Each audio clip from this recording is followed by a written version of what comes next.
On a établi que j'étais une tasse de café pour être précise, parce qu'il y a rien de mieux qu'une addiction légère pour que les gens s'attachent à un personnage fictif. Et je suis très légèrement, et avec beaucoup de flemme, animée. Tout ce pataquès pour vous dire que cette fois-ci, je voulais parler d'animation.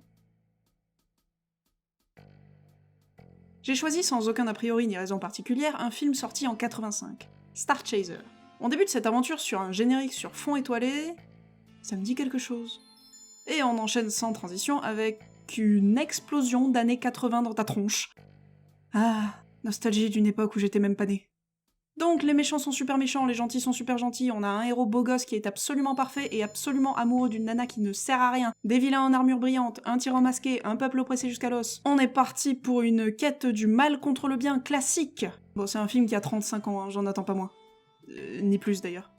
Orin est un jeune garçon qui fait partie d'un peuple oppressé qui passe leur existence à travailler dans des mines. Il a un petit frère aveugle, ne le retenez pas, il est pas important, une copine trop bonne, qui a des haillons stratégiquement parfaitement découpés, et le grand-père de cette dernière qui a survécu je sais pas vraiment comment à un environnement aussi hostile. Visiblement, ces gens n'ont droit à de la nourriture que très rarement, et...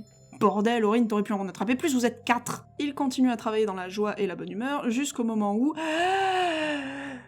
Le héros trouve une épée magique. Comme ça, sans raison. Ok. Et après qu'il l'ait trouvé, on a affaire à la narration du vieux bonhomme, d'une légende qui parle d'une épée magique.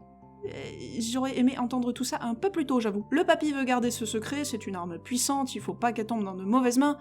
Mais cachez-la! Je sais pas, j'ai quelques idées de cachette en tête là tout de suite. Pourquoi... Papy, t'arrives pas à soulever des cailloux, pourquoi t'attaques un garde? Et voilà, bravo, maintenant on a lancé le scénario. Merci papy. Donc Orin et sa copine sont tristes, ils oublient un peu l'épée lorsque tout à coup, un autre papy fantôme apparaît et dit à tout le monde que celui qui a l'épée peut les mener vers un nouveau monde où ils ne seront plus oppressés... Ok, donc Orin, c'est Moïse dans l'espace, ça marche. Après la disparition du dieu de l'exposition, la lame de l'épée se rétracte... Une épée sans lame.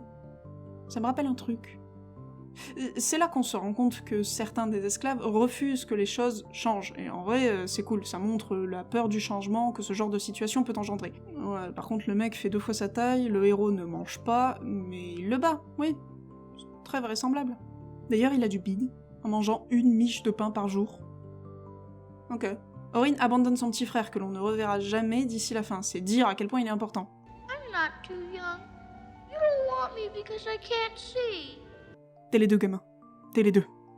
On suit cette scène déchirante par une poursuite en wagonnet. Oh, oui, ok, ça me rappelle définitivement quelque chose. Il s'échappe avec 0 stress et découvre que les flammes, en fait, c'était pas des flammes, c'était un hologramme, parce que oui, c'est un film de science-fiction. J'avais un peu oublié avec les mines, les pioches, les haillons, l'épée médiévale magique... Bref, on rencontre alors le gros méchant de l'histoire, Zygon, qui a les cornes les plus instables de l'univers. Et il est terrifiant avec son masque et tout, oh, il l'enlève déjà. Ok. Oh, et l'amoureuse meurt. Vous connaissez le principe de build-up? Parce que là, le film a commencé il y a que 13 minutes et j'ai l'impression d'avoir rattrapé le scénar d'un préquel complet. Et un méchant qui ne vérifie pas que le seul mec dans l'univers qui peut l'arrêter meurt après qu'il ait tué sa copine, s'assurant ainsi qu'il ait une raison de revenir lui botter le cul plus tard. Ça vous manque pas les vieux films. Orin galère à creuser jusqu'à la surface et jette sa gourde. Ça aurait pu être utile, mais bon. Il se rappelle qu'il a une épée magique, il arrive enfin à la surface et, point positif tout de même, j'aime beaucoup les décors.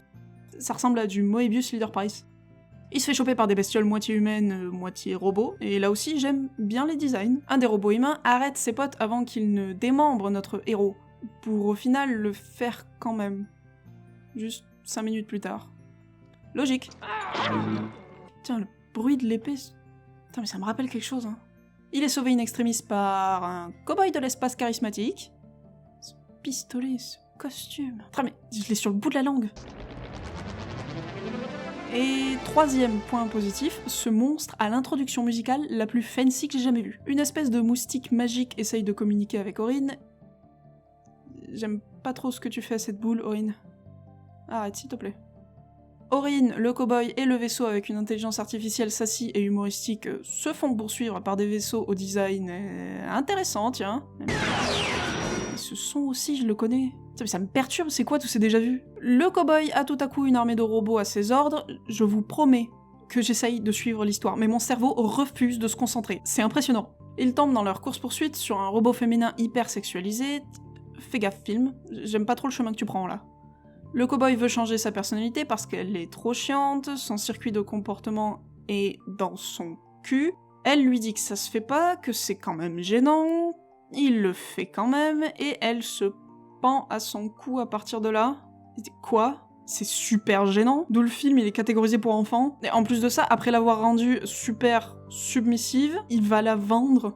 Mais c'est quoi ce scénar ? Le reste du film est totalement, complètement basique. Y a rien qui sort de l'ordinaire. Mais ça, il s'est passé quoi au moment de l'écriture ? Qui a validé ça ? Bon, Orin, de son côté, cherche une lame pour son épée, ce que je ne comprends pas vraiment, puisqu'il a bien vu que l'épée fonctionnait très bien contre les machins moitié robots, là. Je sais qu'il est pas futé, mais quand même. One of my nosy men thought he saw you with a young boy this evening. My girls do not excite you anymore. Cool. Même dans l'espace, il y a des sexistes et des homophobes. Orin voit le robot en vente, et c'est un gentil très gentil, donc il la rachète même s'il a pas de thune. Du coup, il est fait esclave, parce que c'est pas parce qu'on est gentil qu'on n'est pas con, les enfants. Mais tout va bien, puisque le méchant cow-boy a un grand cœur dans le fond. Même s'il a consciemment modifié la personnalité d'un robot pour qu'elle soit consentante à tout ce qu'il lui dit, mais bon. Et du coup, il les rachète tous les deux. La boule rose essaye de leur dire quelque chose. Je me demande ce que c'est, tiens. La fembot fait la cuisine, ça va vite être chiant, ça. Ils se font un nouveau courset et on peut péter le pare-brise sur un vaisseau spatial. Je suis pas ingénieur spatial, hein, mais ça me paraît pas être un bon design, ça. Orin tombe sur « Oh, une princesse !»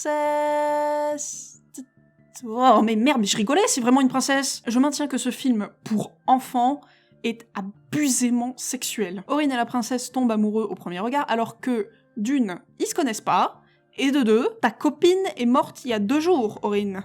C'était genre l'amour de ta vie. Tu t'en es vite remis quand même, hein. Le roublard spatial se fait torturer. Punaise, mais je l'ai déjà vu ce film ou quoi ? Orin et la princesse trouvent un robot exposition qui leur apprend que l'épée a été portée par plein de Jésus qui ont constamment sauvé tout le monde, donc Orin doit faire pareil. Pendant toutes ces histoires, le gros méchant prévoit de détruire le monde, de conquérir le monde. J'avoue, je sais pas trop. Bref, il est méchant, il veut l'épée et faire chier tout le monde. La princesse et Orin partent sauver le cow-boy, ils se font choper direct, le méchant récupère donc l'épée, le méchant fait un discours de méchant et oh, c'est un robot. Ok, il parle des dinosaures. Ça veut dire que tout ça se passe sur la planète Terre ? Est-ce que ce scénario serait-il possiblement plus compliqué qu'il n'y paraît ? Ou bien est-ce que les scénaristes ont torché ça en 2 jours et ont pas réfléchi ? Placez vos paris. On a droit à un suicide de robots sur des bruits d'enfants qui rigolent. La Féroce récupère l'épée pour la rendre à Orin, c'est pratique l'effet de scénario quand même, hein. Et merci au méchant en carton qui pose une arme super puissante sur le tableau de bord dans le fond surveillé par personne. Les 2 mecs s'échappent pour sauver la princesse et arrêter le méchant, ça se passe à peu près comme vous l'imaginez, hein, je vais pas vous faire un dessin. Orin et Cowboy sont dans une impasse, une armée de robots d'un côté et des gardes qui arrivent de l'autre. Mais comment vont-ils faire ? Apparemment appuyer sur un gros bouton rouge pour détruire toute une armée, et les gardes se barrent d'eux-mêmes. Quelle intensité, quelle action ! Je pense sincèrement que dans l'esprit tordu des scénaristes, cette séquence, c'est une blague. Il y a de très mauvaises blagues qui existent, hein. Mais vous vous êtes rencontrés la veille, ta copine est morte il y a 2 jours, arrêtez d'agir comme si c'était normal tout ça. La fée du scénario continue à avoir beaucoup trop d'informations et de pouvoir pour une boule rose fluo, le méchant en second se tape un violent retour de karma en décidant de s'enfuir. Pour une raison qui m'échappe encore, personne n'accompagne Orin pour aller sauver tout un peuple. Les gardes se disent que visiblement c'est l'heure du discours super motivant du héros pour le 3e acte, ce serait mal poli de lui tirer dessus maintenant. Bien entendu, la princesse se fait capturer par le méchant, la Luciole peut parler maintenant, ça aurait peut-être valu le coup de leur parler plus tôt. Elle dit à Orin que le pouvoir était en lui depuis le début. No, she had to find it out for herself. Donc c'est une espèce de force intérieure. L'épée magique elle sert à rien. Un combat épique commence et se termine dans la foulée par le méchant qui se fait couper en 2. La fembot coconne, qui je le rappelle travaillait dans les mines avant que le cow-boy pervers ne lui change sa puce, est assez débile pour ne pas savoir qu'en balançant une bombe dans du liquide en fusion, ça ferait tout péter. Bon, je serais à sa place, je ferais la même chose, hein, mais peut-être pas pour les mêmes raisons. Après que tous les conflits soient réglés en 30 secondes, Luke se pécho la princesse et Solo le robot sexuel. Hein ? J'ai dit quoi ? Et comme doigt final, le héros guérit son petit frère qui à présent est juste un gamin pleurnichard comme les autres. Quand je parlais de Jésus, c'était une blague, hein. Et la Luciole, en fait, c'était tous les autres Jésus. Ok. Bon, on va parler de l'évidence qui ne vous a peut-être pas encore frappé.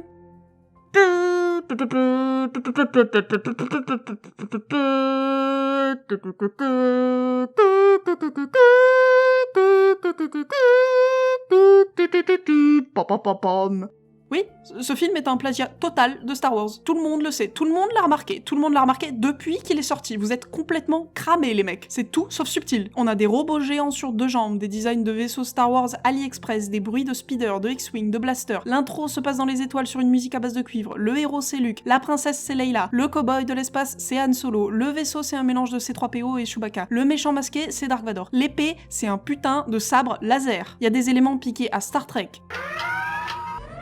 à Indiana Jones, Galactica, le magicien d'Oz, Taram et le chaudron magique, putain. C'est abusé, le seul truc que je reconnais pas dans le film, c'est le putain de robot hyper sexualisé qui se tape Han Solo à la fin. C'est pas forcément une création dont je serais fier, perso. Mais, malgré tout ça, en dehors du fait que l'histoire emprunte beaucoup d'éléments à des œuvres qui existaient déjà, le film a pour moi un certain charme. D'abord pour le côté vomi d'années 80 hyper nostalgique, ensuite pour la direction artistique qui, comme je l'ai dit, a des flashs de génie, non pas de génie, d'originalité plutôt à certains endroits, et on va pas se le cacher, c'est un nanar. Le film n'est en aucun cas bon, mais pour un film d'1h30, il y a tellement de trucs qui se passent et qui n'ont aucun sens. Les situations s'enchaînent sans que j'arrive à suivre, ce qui fait que la première fois que j'ai vu le film, j'aurais pas pu vous résumer l'histoire même en faisant de mon mieux. Du coup, je peux pas lui en vouloir au film. Je me suis marrée à essayer de comprendre ce qui se passait, et écouter les dialogues qui ont très mal vieilli, les personnages à une seule dimension, voire moins. Toute l'histoire du robot féminin sexuel, là, je peux pas le défendre. Vous auriez pas dû faire ça, même pour les années 80, ça passe pas. Mais du coup, même si les producteurs ont certainement juste voulu surfer sur la vague Star Wars, on sent que les artistes qui ont bossé dessus ont fait de leur mieux avec ce qu'on leur a donné. Et le temps qu'ils avaient. Et ce qu'on les payait. Et les conditions de travail. Bref, je vois de l'effort, et moi, ça me suffit pour apprécier un mauvais film. Alors il y a un fait marrant que j'ai pas réussi à placer dans toute la vidéo, c'est que ce film, donc Star Chaser, c'était le premier film d'animation entièrement créé en 3D. Je sais pas trop pourquoi ils ont fait ça pour ce film-là, et personne s'en rappelle, mais voilà. C'est quand même rigolo à savoir. Ok, on s'en fout un peu en vrai. Abonnez-vous, partagez, Twitch, Instagram, à plus.